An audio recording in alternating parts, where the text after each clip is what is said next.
5x6 Skyview Network, sponsored by Terry Lambert Hyundai. Busy day here in the CSRA. We are watching Hurricane Helene getting ready to make landfall in Florida. Already brought us significant impacts here at home, and we have more active weather on the way tonight through Friday morning. This latest straight ahead. Now on News Channel 6 at 6, continuing coverage of Hurricane Helene. We have crews all around the CSRA. Coverage you can count on at 6 starts now. Live from Television Park, this is WJBF News Channel 6 at 6.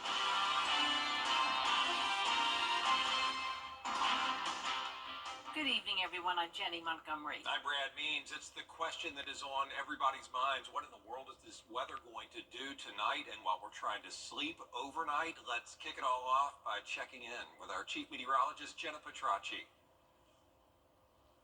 Yeah, that's right. So we still have a lot more active weather to come, and unfortunately it is coming late tonight once it's dark outside, when a lot of you are sleeping. It is going to be a very windy night and a rainy night. And check out the rain we've already had. I mean, we had this swath of 6 to 8 inches of rain from Saluda County down to Johnson County and all around it, anywhere from around 2 inches to 6 inches of rain. But the highest amounts definitely across that central portion of the CSRA. That's where we still have flash flooding ongoing until 7:30 this evening. And it doesn't mean that once this expires, we are done with the flooding. We could definitely have more alerts issued later on tonight. But I will tell you that we are getting a break in the action. So if you do need to head out and make some last minute preparations for the additional outer rain bands coming in tonight, now is the time to do so, especially if you're in places like Burke County down towards the south. Notice we have this dry slot. So we are getting a complete break from the rain, a very needed break in some of those southern counties. We do have the heavy downpours still in our northern and western counties. I'm watching this area very closely for potential rotation. That would be from Washington down to Sparta. So far, so good, but that would be the area of concern, if anything. I do think we will have a break from any tornado warnings over the next couple of hours. But boy, look at this. I'll step off the camera so you can see there are people walking around in extremely flooded water down there in Tampa. This is our Terry Lambert Hyundai Skyview cam. Definitely a worse situation down there, but we have our fair share of flooding here for sure. Winds are coming in from the east. It's around 14 miles per hour sustained. Not bad. Gusts now up to around 30, though, in some of our western counties. But later on tonight, that's when we'll really see those winds starting to pick up. But here's this dry slot. Actually, a pretty decent break here we're going to get, and then more rain on the way, especially around 10, 11 o'clock tonight. The latest on Helene showing 120 mile per hour winds. We also have this stalled frontal boundary with all the rain on the east side of it. So it's Helene combined with this stationary front, making for this flooding situation and the tropical storm conditions.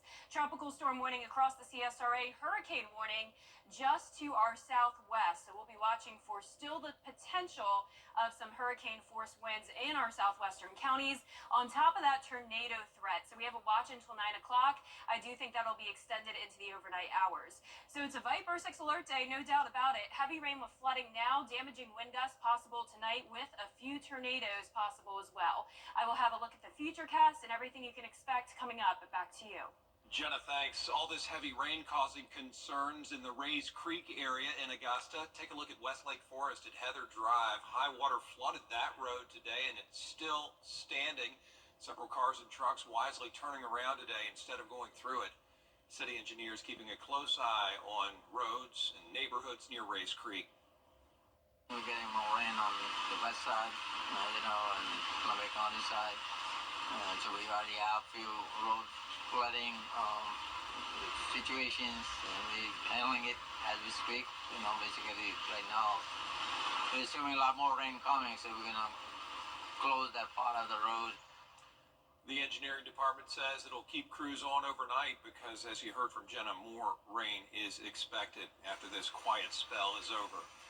And yeah, the most famous waterway in all of golf, all around the world, causing problems in other areas tonight. This is a bridge on Wimbledon Drive, just off Walton Way near Ray's Coastal Cafe. That restaurant is closed tonight through lunch tomorrow because of the bad weather. It should reopen tomorrow night. My goodness, a lot of water there coming from Rays Creek. And one of our western counties expected to get hit the hardest by Helene is Johnson County. They've already seen 6 inches of rain so far today. Graham Lee, live outside of Wrightsville, Georgia, with that part of our coverage. Graham? Well, Brett, Jen, you can see behind me we're currently in a little bit of a dry spot here in Johnson County. The rain's not coming down, at least for now, but they've already seen a lot of rain already today. So far, as you mentioned, the EMA director confirmed with me a little bit ago that they've gotten 6 inches, but he expects them to get up to 9 or 10 inches of rain before the storm masses. So far, not many damages to report, but they are expecting more damage to come when the worst of the storm comes later on tonight. That said, they have received calls about flooding in several areas nearby, and I just got this word from the EMA director a few moments ago. They're now up to 7 washed roads that are unpassable at this time. We also spoke to Wrightsville Mayor Janabeth Outlaw, who says they are preparing for the worst. We've watched webinars with the National Weather Service, and what they have said is that it's kind of unprecedented what we might see. We have sent out code red alerts. We've also put things on social media trying to really emphasize stay at home, make sure you have water and food, and that you're ready to shelter in place for a little bit. Now, Helene is expected to make fall tonight in Florida starting around 8 p.m. Our weather team expects Johnson County to see winds between 40 and up to 75 miles per hour when Helene touches down later on today. Those impacts are on track to make landfall in this area starting around midnight tonight. Live in Wrightsville, Graham Lee, WJBF, News Channel 6. All right, Graham, thank you so much for that report. Hurricane Helene is bringing tremendous rainfall to Columbia County. Yards along William Few Parkway beside Windmill Plantation are flooding for the 2nd time this year. Hannah Latier is live now with the latest. Hannah?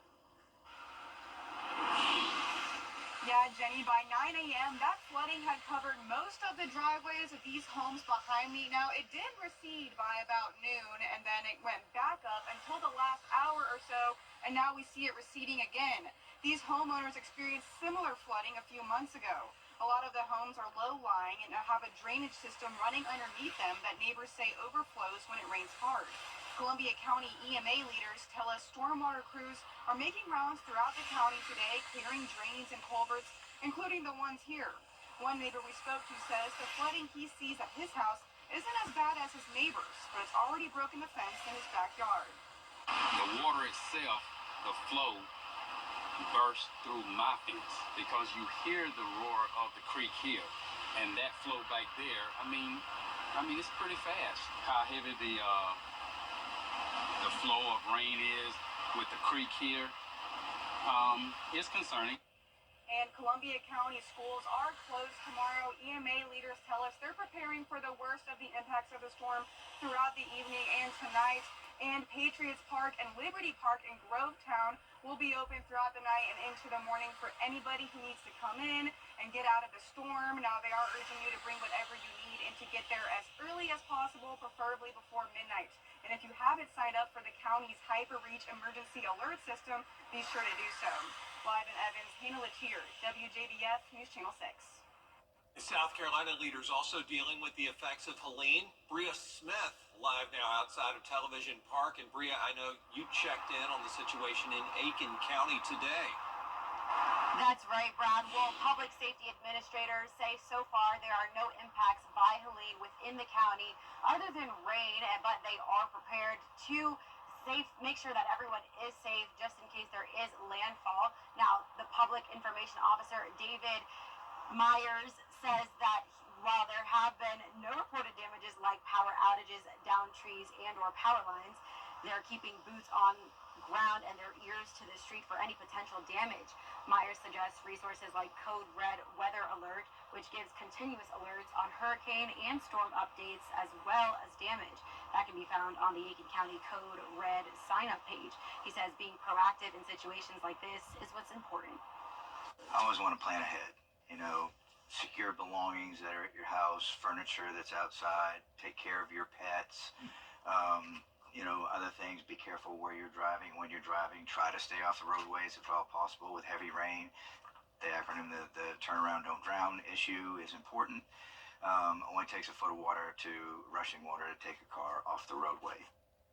Myers also wants to remind you to use the 211 assistance non-emergency line to make sure that the 911 emergency line is free for those who need it, and we'll keep you updated on Aiken County as we learn more should Helene make her debut. For now, reporting live at Television Park, Bria Smith, WJBF, News Channel 6. All right, Bria, thanks for that report. The storms are causing major changes for school schedules in the CSRA tomorrow. School districts in Richmond County, Columbia, Aiken, Bamberg, Edgefield, McCormick, and Saluda counties are all on e-learning tomorrow. Teachers and staff will work remotely. We have a full list of school closings on WJBF.com. There is a curfew tonight in Jefferson County, Georgia. The sheriff says it runs from 9 o'clock tonight until noon tomorrow. Nobody can drive on streets or highways in the greater Louisville area except in emergencies. If you have questions, call the sheriff's office. Coming up, more fallout from the changes in Augusta government. Why some city employees say the moves shocked them.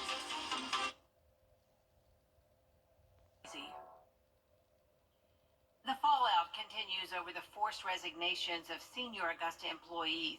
Lisa Scharouse has worked in city government for more than 45 years, all with the former finance director Donna Williams. She was shocked that Williams was forced out by commissioners Tuesday with no advanced warning. Scharouse says she now plans to retire from the city as soon as she can because of the way Williams was treated. You take pride in what you do. To be politically assassinated was uncalled for. It was unwarranted. Scharouse says the treatment of Williams has deeply affected the morale in the finance office. She says it's like somebody has died.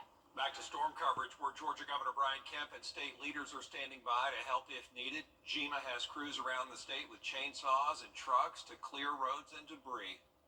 At this point, it doesn't really matter what category this storm is. It's one of the biggest that we've ever seen in the Atlantic from a size perspective on the width of it. Around 500 miles wide, so it's going to affect a large area as it comes across Florida into Georgia. State leaders say if you are in a flood zone, seek higher ground.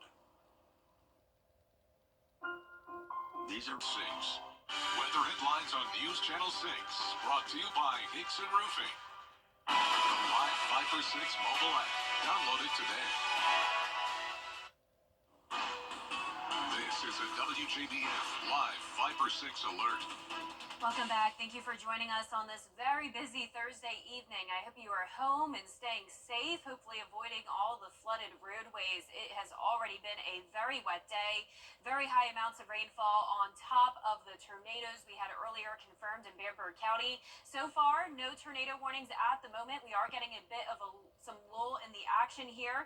We do still have flash flood warnings going on until 7:30 this evening for the central portion of the CSRA from around Saluda, Edgefield, McCormick County down to Burke County. But notice a lot of us starting to dry out. You may be thinking we are done with it, but that is unfortunately not the case. We will have another round coming in later on this evening. But if you need to go out and run some errands, get some last minute preparations done for the gusty winds coming our way tonight, now would be the time to do it. The heaviest rain and strongest storms are happening now around Wilkes and Taliaferro County.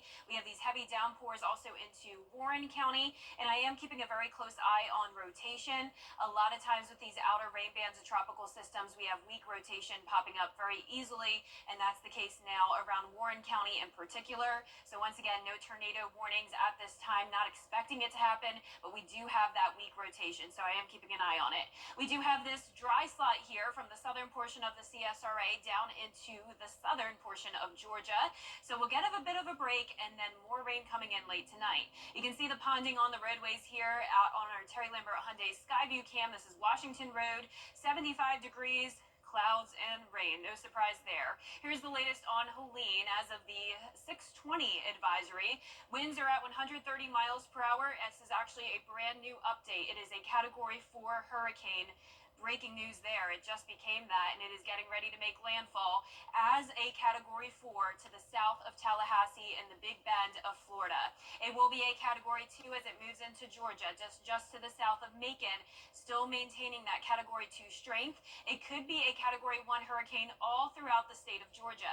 The track is just to the west of us, but that does put the entire CSRA on the east side, where unfortunately there are the worst impacts. Tropical storm warning across our entire area and a hurricane warning just to our southwest. We're under a tornado watch until 9 o'clock, and I do think it will be extended after that. In particular for Barnwell down to Jenkins County, where you're seeing the orange color, that's where we have the highest threat of tornadoes this evening. On top of that, a flood watch continues until tomorrow afternoon, up to 2 to 6 additional inches of rainfall. Here's our future cast. Now, this model is not doing a very good job showing that dry slot of air, so we will get more of a break than what this is showing. But by the time we get into the overnight hours, a lot of rain coming down. It is a fast mover, though.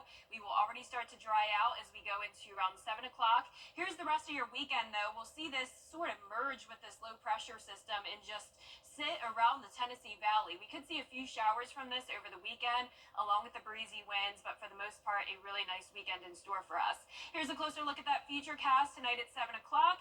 You can still see a little bit of a break there, and then by around 10, 11 o'clock, this is when we'll have more activity moving in, and it does look like the worst period will be around 1 o'clock to 6 o'clock in the morning. There's the eye just to the west of places like Washington and Johnson County. As we go into 6 o'clock, it's in our northern counties, and then we are done with it, looking much better around 8 o'clock. So as I mentioned, around 3 to 6 more inches of rainfall, higher amounts to the west. Winds begin to pick up the pace late tonight, going up to around 40 to 60 miles per hour, and we can't rule out the possibility of a gust up to 70, maybe 75 miles per hour, especially in those southwest counties. So we'll be watching that very closely. Here's the main takeaway. Now from 10 a.m. on Friday, flooding, damaging wind gusts possible, widespread power outages, and a few weak tornadoes possible as well. Your 10-day forecast showing much better conditions over the weekend, mostly sunny, low chances of rain, and next week we'll see very low chances of rain as well, with temperatures in the low to mid 80s. And we'll be right back. The Coffee Club on News Channel 6, sponsored by Honda Cars of Aiken. The News Channel 6 mobile app is now even better. Download it today. Now, WJBF sports coverage you can count on. Every week we honor a different high school athlete who is a leader in their school and in their community. This week's WJBF Scholar Athlete is Augusta Prep's Elijah McFadgen. Elijah is a three-sport star for the Cavaliers, playing football, basketball, and track, where he was named to the all-region team in basketball and in football. And now in the classroom, he has a 3.87 GPA and has earned distinguished honors in a handful of classes. His parents and coaches say that he is a hard worker and a great leader for younger athletes. I feel honored to get this award today. I'm having a community like Prep to put me in this position to be here. It feels great that somebody like a freshman will go up to me and talk to me and willing to ask a question, and I'll be there to answer it for him. Just watching him grow on and off the court, the football field, or the basketball court, and in the classroom, he's excelled at it all. So I'm happy for him. Yeah, I think, he loves the work. He works hard and he loves it, and that energy is infectious. And I think it rubs off on people in both places. It's just an honor to coach Eli. He's a leader on the field and in the classroom. And, Eli's the type kid, he does whatever he needs to do to help his team. So he's the ultimate team player, just a high-character young man, and we're honored to have him here at Augusta Prep. And Elijah is still deciding on a college, but he plans to study physical therapy. So a huge congratulations to Elijah McFadgen and his family. Yeah, way to go, Elijah. Thanks, Gianna. We'll be right back. New Tundra coverage you can count on. Most trusted, most accurate, most watched weather team. Live Viper 6. Weather coverage you can count on. Viper 6 Alert Day continues into Friday morning. By Friday afternoon, it will be dry. We'll have the sun coming back out. The weekend looks great, and all of next week, mostly sunny skies with low chances of rain. Disney Plus cracking down now on folks who share their passwords. Users will be forced to add an extra member if somebody outside the user's home wants to use the service.